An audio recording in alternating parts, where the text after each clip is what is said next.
In this video, I'm going to show you how to change a lower unit gear oil in this outboard motor. I'm going to go along step by step, give you tips and tricks along the way. Now my number one most important thing to do is you're going to want to open up your fill plug first. A lot of people will open up the drain, oil will start coming out, and then possibly you might not be able to open up your vent cap, so you won't be able to refill your oil. No matter what you're really changing oil in life, you want to open up your fill caps first to make sure you can always put the oil or gear oil back in whatever it is you're doing. Whether it's a tractor, lawnmower, your car, transmission, whatever. Open fill caps first to always make sure you can get the new oil back in. It seems like you can always drain oil, you always just want to make sure you can put it back in. Type of oil catch pan, and you don't have much ground clearance. So what I like to use is these little aluminum pie pans. They're very shallow. You can get a nice wide one like this. It's like a 9x9 to hold the oil. You can't get a bucket or a pail under there. You just don't have the clearance. So I like using those little pie pans. Like I said earlier, we're going to loosen the fill screw first. You're going to locate the vent, and this is the screw we need to loosen. Now we're not going to fill the oil through here. It is called a fill screw, but the oil is going to come through the bottom and come out through this vent screw. But if you start draining the oil out and you can't get this screw out, there's no way you're going to get new oil in there. So you want to make sure you can loosen this one first.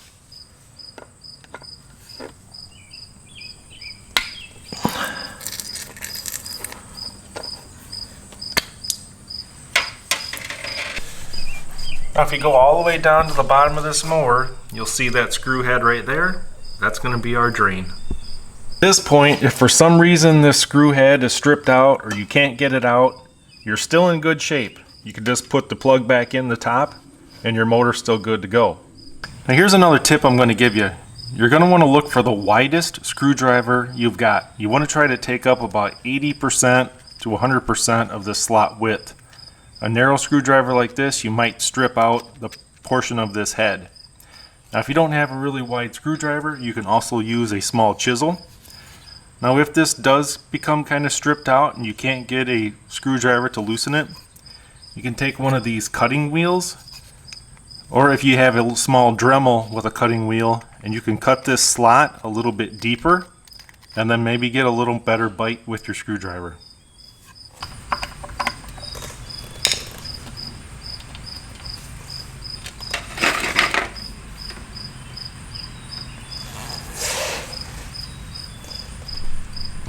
Look at the end of your drain plug. It may not look exactly like this, but almost every one I've ever done has a magnet, and you just want to clean off all these little metal shavings.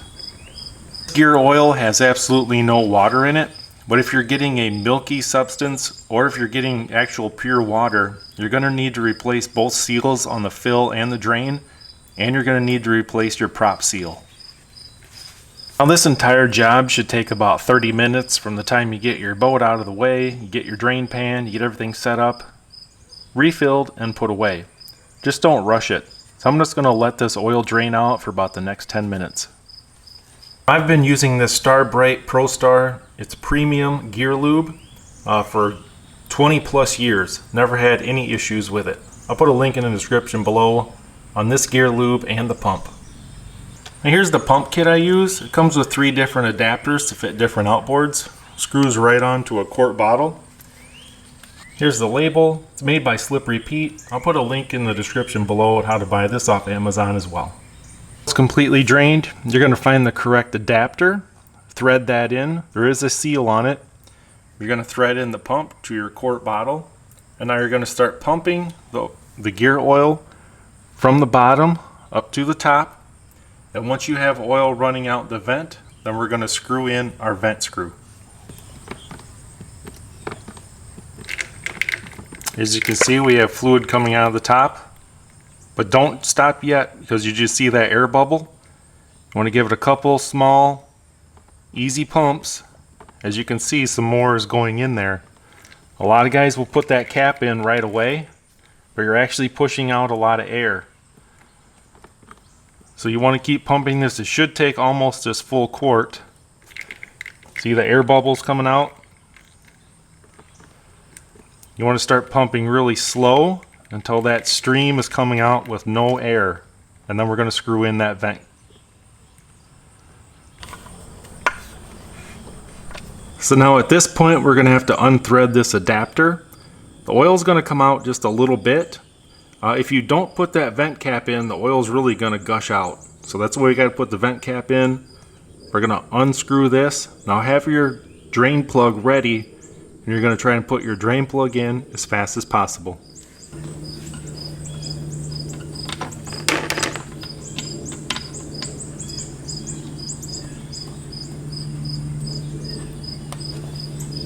That drain plug nice and tight.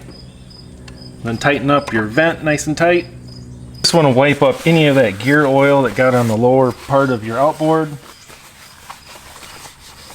And you can dispose of that gear oil at your local AutoZone, O'Reilly, or Advanced Auto. If you have a small outboard, we'll say 60 horse and under, you're probably only going to use about half of a quart.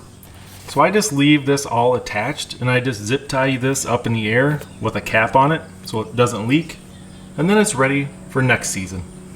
Now congratulate yourself on changing your own lower unit oil. You didn't have to make an appointment at a marine dealer.